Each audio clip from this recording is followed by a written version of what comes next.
autre chose à présent. Désormais constitués en amicale, les anciens diplômés de Galilee International Management Institute ont élu leur premier président.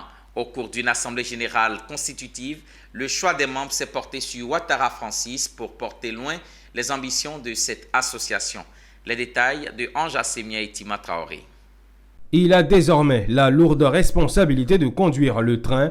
Ouattara Francis, ingénieur des travaux publics, a été élu président de l'association des anciens diplômés de Galilee International Management Institute. Après une séance d'élection bien animée, les membres lui ont confié les clés de la maison des anciens d'Israël. Il entend, avec le bureau élu, mettre tout en œuvre pour répondre à cette confiance.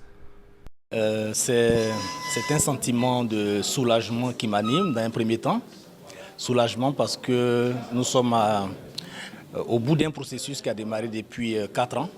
Mais il y a également un sentiment de responsabilité qui m'anime parce que c'est désormais une nouvelle charge qui m'est confiée avec toute une équipe.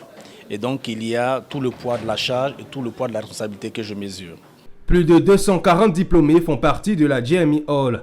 Mais pour le moment, l'association regroupe une centaine de membres. Parmi les défis du nouveau président figure le rassemblement des membres autour de l'objectif de cette association naissante qui est de créer un réseau fort au service du développement socio-économique de la Côte d'Ivoire. Par ailleurs, l'association va travailler à porter le projet d'au moins un membre. D'accord, que nous ayons un réseau fort de diplômés en Côte d'Ivoire qui participent activement au développement socio-économique de la Côte d'Ivoire, mais également qui permettent donc d'entretenir de bonnes relations avec Israël, où nous avons été pour suivre donc ces différentes formations et faire en sorte que les membres de cette association soient épanouis. Selon les tests adoptés lors de cette assemblée générale constitutive, le président est élu pour un mandat de 3 ans à la tête de la Galilee International Management Institute.